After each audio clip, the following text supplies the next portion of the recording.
Assalamualaikum warahmatullahi wabarakatuh. Saya Muti Ahana dari kelas 11-2, pelajaran ekonomi dengan guru Pak Sony. Saya akan menjelaskan sedikit tentang APBN dan APBD. APBN adalah rencana penerimaan dan pengeluaran pemerintah pusat dalam 1 tahun anggaran, dan APBD adalah rencana penerimaan dan pengeluaran pemerintah daerah. Contoh kasus dari APBN dan APBD adalah pemerintah Indonesia telah membuka periode 6 bulan hingga Mei 2025 bagi usaha mikro, kecil, dan menengah atau UMKM untuk mendapatkan penghapusan pinjaman dari bank-bank BUMN. Kegiatan ini bertujuan untuk mendorong pertumbuhan ekonomi dan memberikan kesempatan bagi UMKM untuk mendapat pinjaman baru. Sekian, Assalamualaikum warahmatullahi wabarakatuh. Assalamualaikum warahmatullahi wabarakatuh. Di sini saya Suci Nurhayatisa bertugas saya di sini akan menjelaskan tentang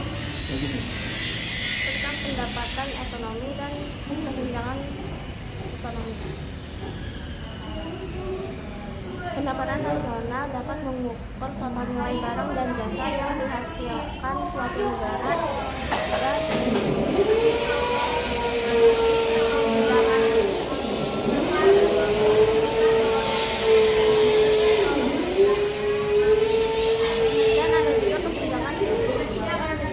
kesenjangan ekonomi yang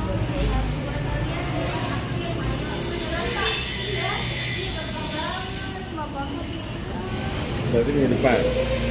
Assalamualaikum warahmatullahi wabarakatuh. Perkenalkan, nama saya Ahmad Wadi Salfi dari kelas 11-1 AP Peminatan Ekonomi.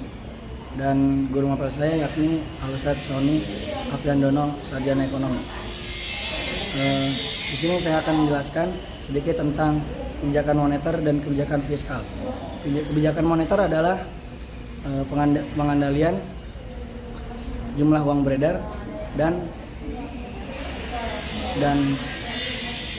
pengendalian jumlah uang beredar dan suku bunga oleh bank sentral. Sedangkan kebijakan fiskal adalah pengaturan penerimaan dan pengeluaran pemerintah melalui APBN. Contoh kasusnya adalah pemerintah Indonesia sedang melakukan reformasi subsidi bahan bakar untuk mengurangi beban fiskal dengan potensi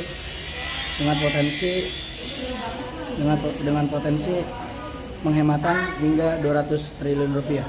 Mungkin cukup sekian dari saya, kurang lebihnya mohon maaf. Assalamualaikum warahmatullahi wabarakatuh. Assalamualaikum warahmatullahi wabarakatuh.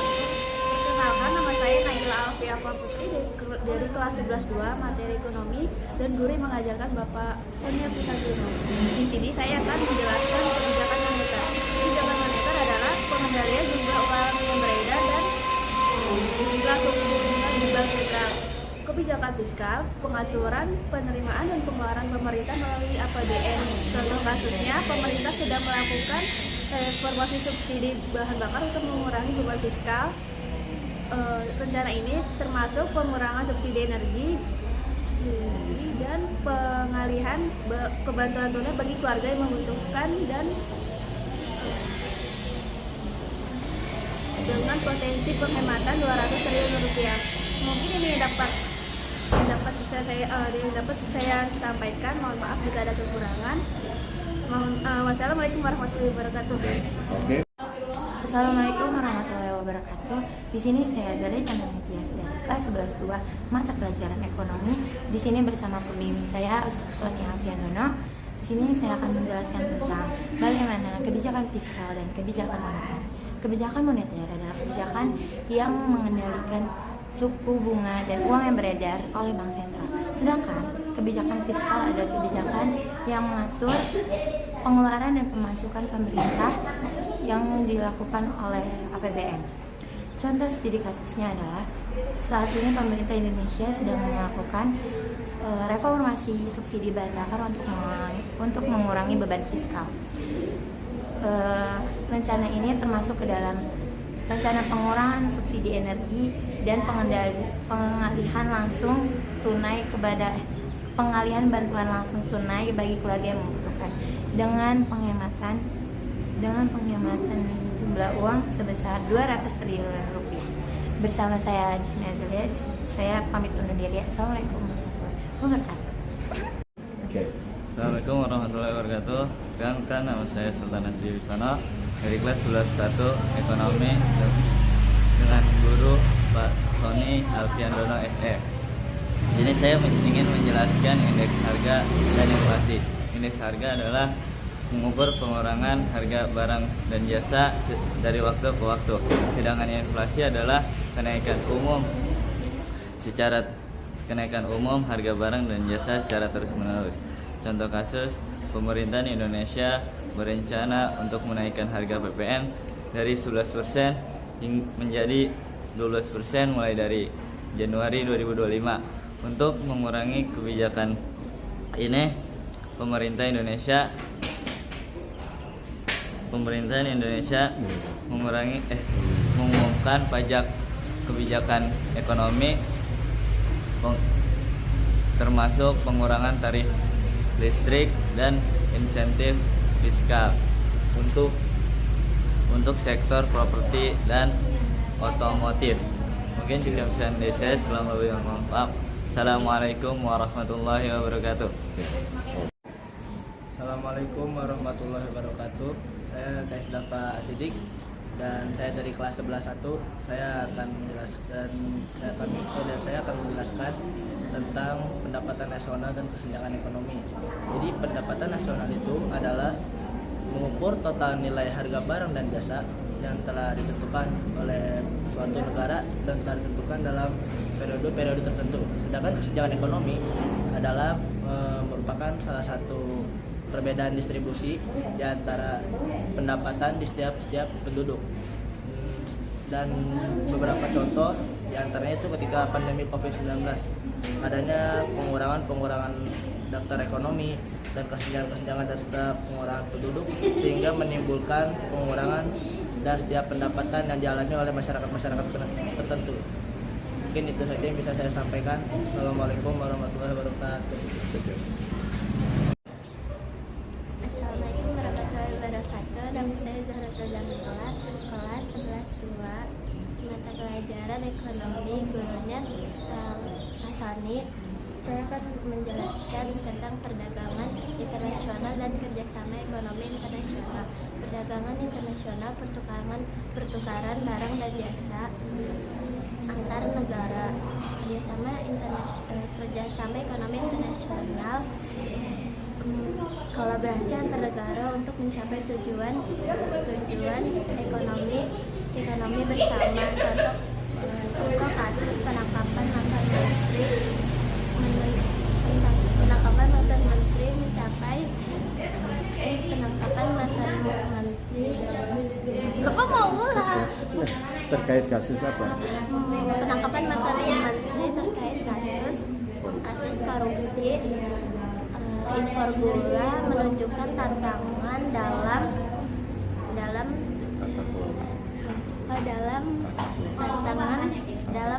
tantangan perdagangan internasional dan pentingnya kerjasama untuk memberantas ekonomi korupsi. Terima kasih. Assalamualaikum warahmatullahi wabarakatuh. Saya Caisa dari kelas 11-2, pelajaran ekonomi. Gurunya Pak Sony. Saya akan menjelaskan perdagangan internasional dan kerjasama internasional. Perdagangan internasional adalah pertukaran barang dan jasa antar negara. Kerjasama ekonomi internasional adalah kolaborasi antar negara untuk mencapai tujuan ekonomi bersama. Contoh kasusnya adalah penangkapan mantan Menteri Perdagangan Indonesia yang terkait kasus korupsi impor gula, menunjukkan tantangan dalam tata kelola perdagangan dan pentingnya kerjasama untuk memberantas praktik korupsi. Assalamualaikum warahmatullahi wabarakatuh.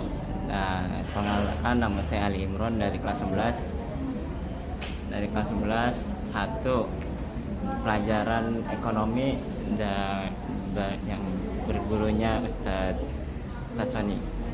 Berdirinya saya di sini untuk memberikan penjelasan tentang indeks harga dan inflasi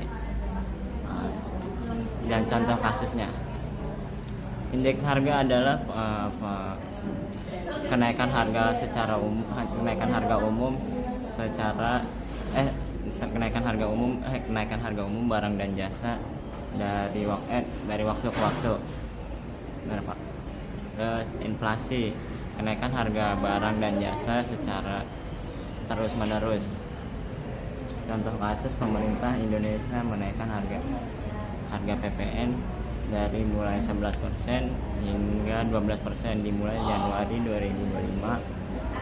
Untuk mengurangi kenaikan ini, pemerintah mengumumkan kebijakan paket ekonomi dan mengurangi harga tarif listrik dan insentif fiskal untuk sektor properti dan ekonomi otomotif. Assalamualaikum warahmatullahi wabarakatuh. Perkenalkan, nama saya Muhammad Zuli dari kelas 11 1 Mapel Peminatan Ekonomi. Gurunya Ustadz Sony Alfiandono SE. Di sini saya akan menjelaskan tentang ketenagakerjaan, menganalisis angkatan kerja dan tingkat partisipasi dan pengangguran. Contoh dari kasus ini ialah perubahan di pasar ketenagakerjaan Indonesia dengan perubahan investasi di sektor yang kurang padat. Contohnya seperti pertambangan telah mempengaruhi ketenagakerjaan Indonesia dan menyebabkan pengurangan tenaga kerja di sektor tekstil. Mungkin saya cukup sekian dari saya. Assalamualaikum warahmatullahi wabarakatuh. Assalamualaikum warahmatullahi wabarakatuh. Saya Siti Fauzia, kelas 11-2, pelajaran ekonomi, gurunya Pak Sony. Saya ingin menjelaskan indeks harga dan inflasi. Indeks harga adalah mengukur perubahan harga barang dan jasa dari waktu ke waktu. Inflasi adalah kenaikan umum harga barang dan jasa secara terus-menerus. Contohnya, pemerintah Indonesia berencana untuk menaikkan pajak PPN dari 11% hingga 12% pada Januari 2025. Untuk mengurangi dampak tersebut, pemerintah mengumumkan paket kebijakan ekonomi termasuk tarif listrik dan pendapatan tambahan untuk sektor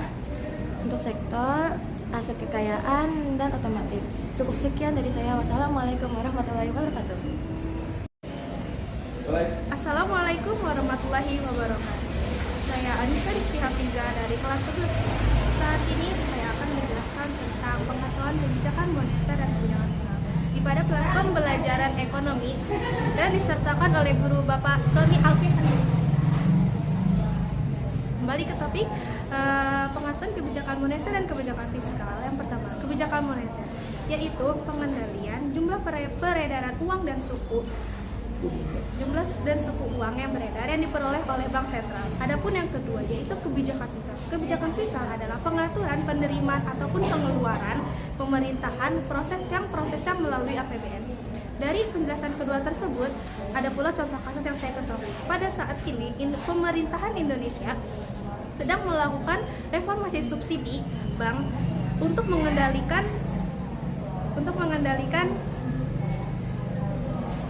beban fiskal yang ada di Indonesia.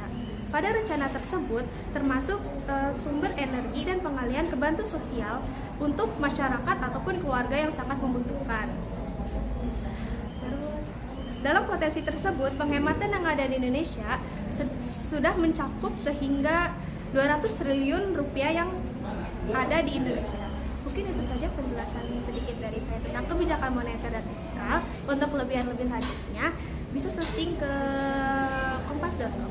Assalamualaikum warahmatullahi wabarakatuh. Matin.